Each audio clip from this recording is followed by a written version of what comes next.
think of the term quality at the source, we need to remember that this is a quality management tool that ensures everyone is responsible for quality. This means that we don't just place quality measures at the end of the production line, but from supplier through manufacturing to the end product.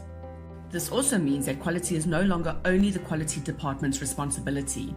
QATS goes hand in hand with lean manufacturing, and lean manufacturing is a philosophy of reducing waste in production.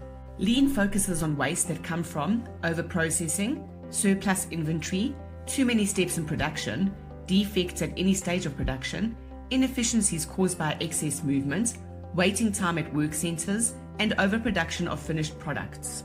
There are some effective techniques that can be applied as the building blocks of QATS. These are no-fault forwarding, not sending faulty goods through, standardized work, prepare the most important resources, self-checks, successive checks, and be mistake-proof. All of these techniques are further explained in your practitioner's guide. A well-designed and well-used technology system is required to make QATS implementation successful.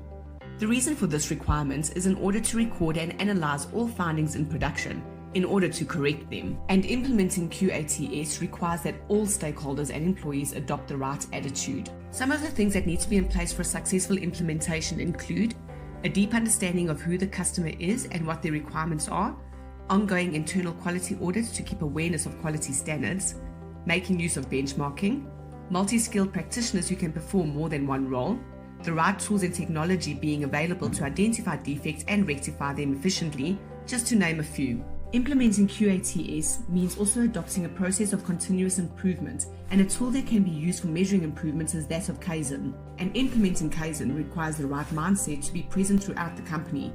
There are 10 principles that need to be in place. Namely, 1. Let go of assumptions. 2. Be proactive about solving problems. 3. Don't accept the status quo. 4. Let go of perfectionism. 5. Look for solutions as you find mistakes. 6. Create an environment in which everyone can contribute. 7. Don't accept the obvious issues, instead ask why 5 times to get to the root cause. 8.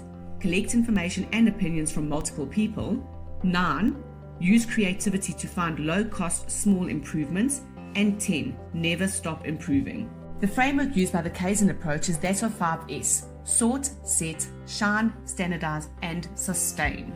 By using a quality management system, a QMS, the business can reap many rewards such as improved customer satisfaction, improving internal communications, reduction in costs, consistency in product standards, managing growth more effectively, and improved accountability and team performance.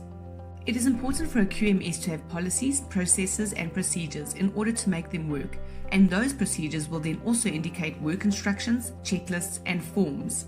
Some practical steps on implementing a QMS are listed in your practitioner's guide.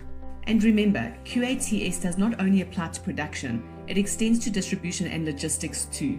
Implementing QATS in this area would mean focusing on things like your velocity or speed and lead time reduction, as well as leveling the flow of materials. Quality is something we should all aim to achieve daily, and if everyone is focused on making QATS a success, the company will go from strength to strength in producing quality products and services, and therefore keep customers happy.